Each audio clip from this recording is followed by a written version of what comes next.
In the year 2002, in Cobb County, Georgia, there was a sticker that was placed on the inside cover of the biology textbooks. That sticker simply said that these textbooks contain information on evolution. Evolution is a theory, not a fact, about living organisms, and it should be looked at with an open mind, studied carefully, and critically considered.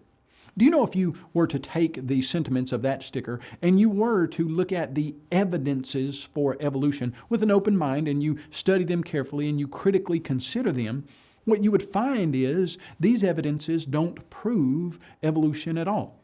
Here are 6 supposed evidences for evolution that simply are not good reasons to believe in evolution. Number 1, vestigial organs. In 1865, a German anatomist named Robert Wiedersheim said that he discovered 185 different useless or virtually useless organs in the body. And he said this was evidence of evolution. In fact, the argument goes that if humans evolved, then they would have had at one time organs that an animal would have used in a certain way, but would no longer be used in that way in the human body, and those organs would begin to atrophy and start to be useless.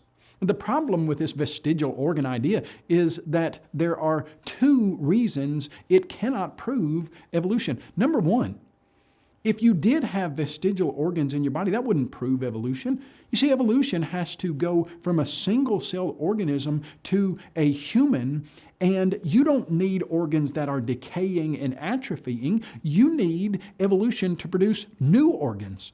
We should find wings that are almost ready to allow organisms to fly that can't yet fly.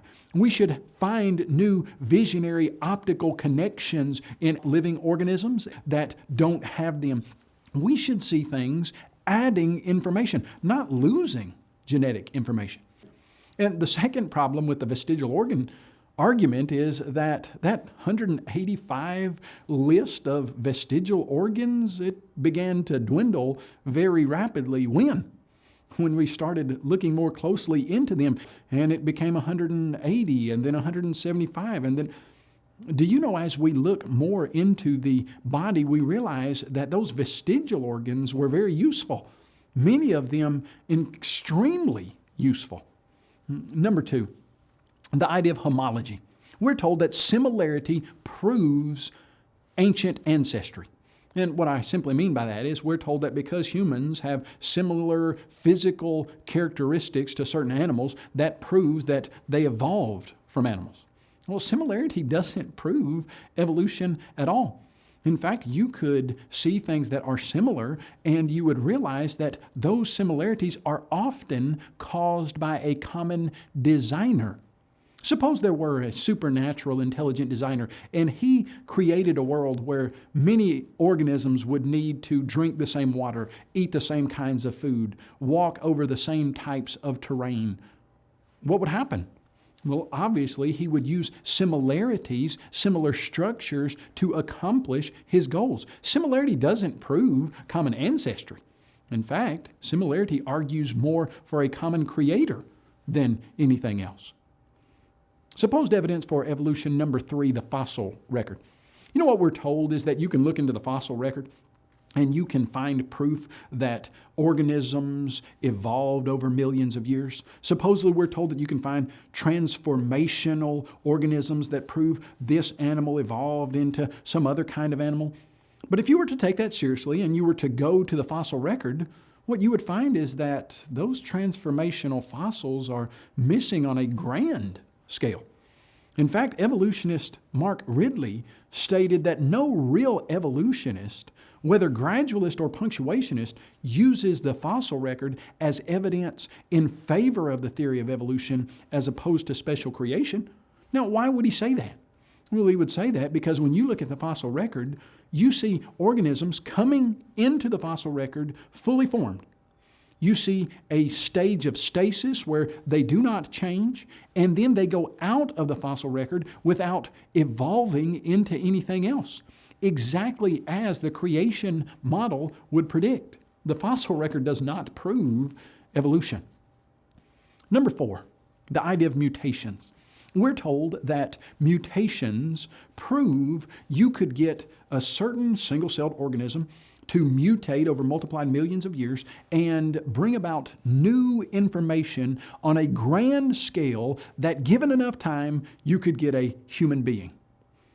What's the problem with that line of reasoning? The problem is that mutations don't give us new information. Mutations can only take information that is already available and cause it to decay. Mutations are an example of a loss of genetic information. Let me give you an example. For the last 100 years or more now, scientists have been studying fruit flies.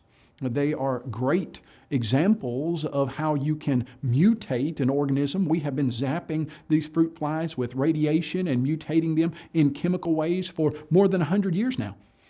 The reason that they are so valuable to study is because you can get a new generation every 14 days. We have in that 100-year period the equivalent of what would be millions of years of evolutionary time. And what do you have after all the radiation and mutation? Do you have a fruit fly that has evolved new genetic information?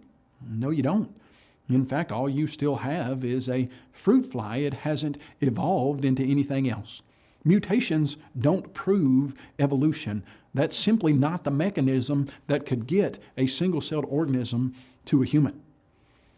Number 5, English peppered moths. We're told that English peppered moths provide an example of evolution in action. You see, before the Industrial Revolution, there were 2 varieties of English peppered moths. One dark-colored, one light-colored, but the light-colored was much higher in ratio than the dark-colored. But after the Industrial Revolution, the dark-colored became the more prominent color and the light, the fewer in the mix. And we're told that's because birds could see the light-colored better, etc. And this was supposedly an example of natural selection. The problem with this example is, number one, many of the pictures were faked because the English peppered moths don't often land on tree trunks, and the entire idea was flawed in that way. But the second problem was that before the Industrial Revolution, the genetic information in the English peppered moth genome had genetic information for 2 varieties, light-colored and dark-colored, and after the genetic information was the same. English peppered moths simply do not prove evolution. And number 6, horse evolution. If you were to look in your biology textbooks, you would see that horse evolution is often used as evidence that evolution really occurred. You would see a picture of a very small animal, almost looks like a fox or something like that, evolving into modern horse. But this scenario, it's fabricated. It's not true. It was made up. In fact, more than 50 years ago, Dr. George Gaylord Simpson said the uniform continuous transformation of Hyracotherium into Equus, so dear to the hearts of generations of textbook writers, never happened in nature. You see, this information that's presented to us as proof that evolution actually occurred is not proof at all. If we look at it with an open mind and we study it carefully and we critically consider it, we'll realize that in the beginning God created the heavens and the earth and all of the organisms, and evolution just simply didn't play any part in God's creation.